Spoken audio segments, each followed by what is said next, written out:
Hello everyone, আসসালামু আলাইকুম। আমি রেশমা ফিরদৌসি, বাংলাদেশি ব্লগার অস্ট্রিয়া থেকে আপনাদের মাঝে চলে এসেছি একটা সাধারণ রান্নাঘরের ছোট্ট একটা ভিডিও। একদম নর্মাল একটা রান্না, সবাই আমরা খেয়ে থাকি, বাংলাদেশের প্রায় সব অঞ্চলেই এটা খায়। সেটা কি জানেন? আমরা কেউ কেউ বলি চিকেনের গিলা কলিজা, কেউ কেউ বলি লটরপটি, কেউ কেউ বলি বিভিন্ন টাইপের নামে। তো আমি যেটা বলি সেটা হলো লটরপটি, বলতে আমার খুবই ভালো লাগে। তো সেটা রান্না করব। পরিষ্কার করে নিয়েছি, প্রায় এখানে 1.5 কিলো মতো আছে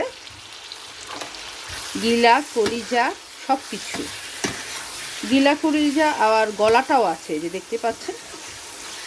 ভালো করে মশলাটা ভেজে নিয়ে দিয়ে দিব। সব মশলা দিইনি, অল্প কিছু মশলা এখনও বাকি আছে। সব মশলা আসলে ভাজলে কেমন যেন একটু পোড়া পোড়া গন্ধ হয়ে যাবে, দেখে আমি মশলাটা আবার একটু পরে দিব। এই জন্যে অল্প মশলা দিয়েছি, অল্প মশলা দিব। এখন দিয়ে দিব কিছুটা কালো গোলমরিচ, গরম মশলা যেটাকে বলি, তবে গোলমরিচটা একটু বেশি করে দিয়েছি। আর দিয়ে দিব, আমি কিন্তু ঝাল খাই না নর্মাল। তো এই লটরপটিতে ঝাল হবে না তা কিন্তু হয় না। আমার হাতে বানানো শুকনো মরিচ ভালো করে টেলে নিয়ে, রঙটা বদল হওয়ার আগে ভেজে হালকা টেলে নিয়ে ব্লেন্ড করে নিয়েছিলাম, সেই মরিচটা দিয়ে দিয়েছি। আর দিয়ে দিব কিছুটা ধনিয়া, একটু মাখা মাখা ক্রিমের মতো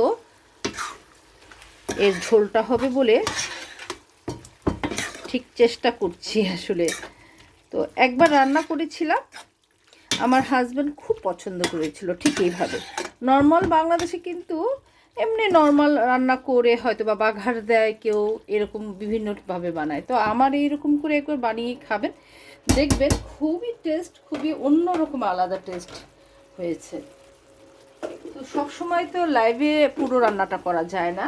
আর ইদানিং আমি এতটাই ব্যস্ত থাকি যে আমি ভিডিও দিতে দিতে অনেক সময় দেরি হয়ে যায়। আমি প্রচণ্ড ব্যস্ত থাকি, যেহেতু বাচ্চারা আছে, ছোট ছোট বাচ্চাদের রান্না বান্না করে পড়াশোনা করানো, সবসময় লাইভে আসাটা বা ভিডিও করাটা আমার জন্য একদমই ডিফিকাল্ট হয়ে যায়।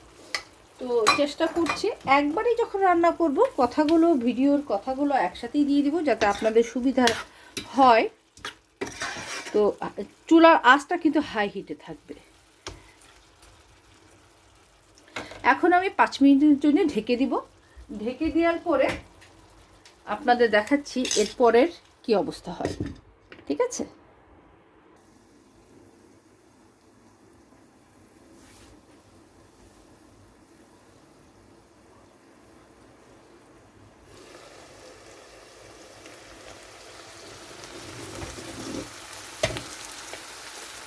দেখতে পাচ্ছেন আমার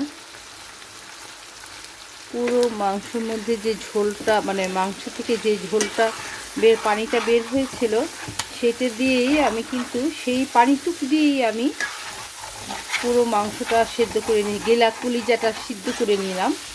এবং এর মধ্যে যে তেলটা দিয়েছিলাম সেটা দিয়ে সিদ্ধ হয়ে গিয়েছে, মাখা মাখা একদম। দেখতেই পাচ্ছেন একদম মাখা মাখা হয়েছে। এখন আমি জালটা কিন্তু একদম কমিয়ে দিব।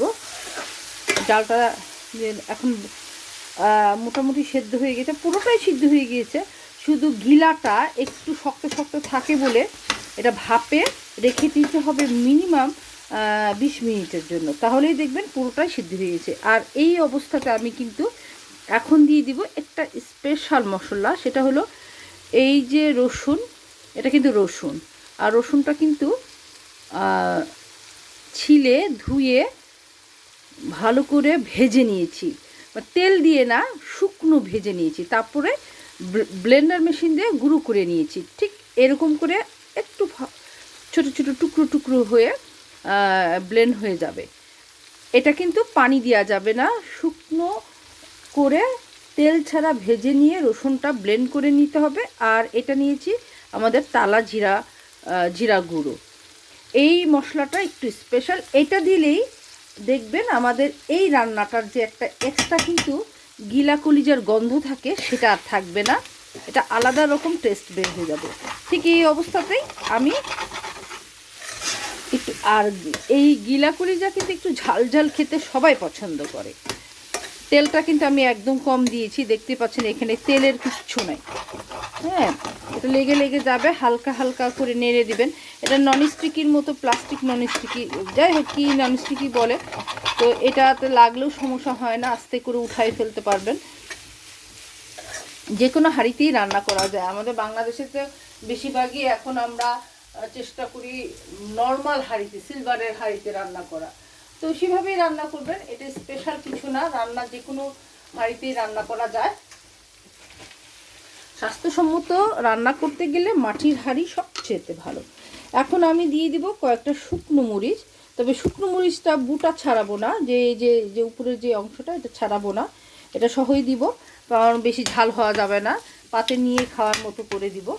বাস এই হলো আমার স্পেশাল আজকে লটরপট রান্না, অর্থাৎ গিলা কলিজা রান্না।